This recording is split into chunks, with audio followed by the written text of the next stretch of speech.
പ്രതികാര ചിന്ത മനസ്സിനെ മലിനപ്പെടുത്തും.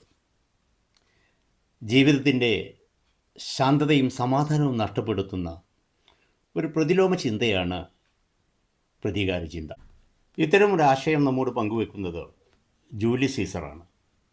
സീസറും പോംപിയും ലിസിനിയസ് ക്രാസസുമായിരുന്നുവല്ലോ റോമർ സാമ്രാജ്യത്തിനെ നിയന്ത്രിക്കുന്ന സഖ്യകക്ഷികൾ. അവരുടെ ബന്ധം ദൃഢപ്പെടുത്താൻ പോംപി സീസറുടെ മകൾ ജൂലിയയെ കല്യാണം കഴിക്കുകയും ചെയ്യുന്നു. എന്നാൽ ക്രമേണ സീസറിൻ്റെ ജനപ്രീതിയും സേനാനായകൻ എന്ന പ്രാഗൽഭ്യവും പോംപിയെ അസ്വസ്ഥനാക്കാൻ തുടങ്ങി. അദ്ദേഹം സെനറ്റിനൊപ്പം ചേർന്ന് സീസറിനെതിരായി. സെനറ്റ് സൈനിക മേധാവി പദവി ഒഴിയാൻ ജൂലിയസ് സീസറിനോട് നിർദ്ദേശിച്ചു. സീസർ അത് നിരാകരിക്കുകയും തൻ്റെ സൈന്യവുമായി റൂബിക്കോൺ നദി കടന്ന് ഇറ്റലിയിലേക്ക് പോവുകയും ചെയ്തു. ഇത് റോമിനെ ആഭ്യന്തര യുദ്ധത്തിലേക്ക് നയിച്ചു.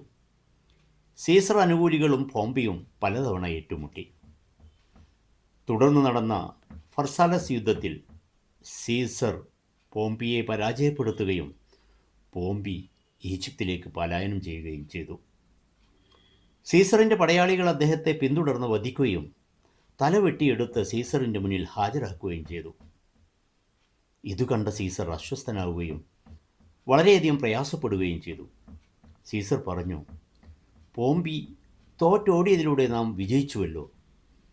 ഞാൻ കേവലം ആ വിജയം മാത്രമാണ് ആഗ്രഹിച്ചത്. ഞാൻ ഒരിക്കലും പ്രതികാരം ആഗ്രഹിച്ചിരുന്നില്ല. തൻ്റെ സൈനിക മുന്നേറ്റങ്ങളിൽ പലതവണ വിലങ്ങുതടിയായി നിന്നിട്ട് പോലും പോംപിയെ വധിക്കണമെന്ന ഒരു പ്രതികാര ചിന്ത ജൂലിയസ് സീസറിനില്ലായിരുന്നു. പ്രതികാര ചിന്ത മനസ്സിനെ മലിനപ്പെടുത്തുമെന്നും തൻ്റെ ജീവിതത്തിൻ്റെ സ്വസ്ഥത നഷ്ടപ്പെടുത്തുമെന്നും ജൂലിയസ് സീസറിന് അറിയാമായിരുന്നു. വലിയ ആത്മനിയന്ത്രണമുള്ളവർക്ക് മാത്രമാണ് അത്തരത്തിലൊരു നിലപാടെടുക്കുവാൻ കഴിയുക.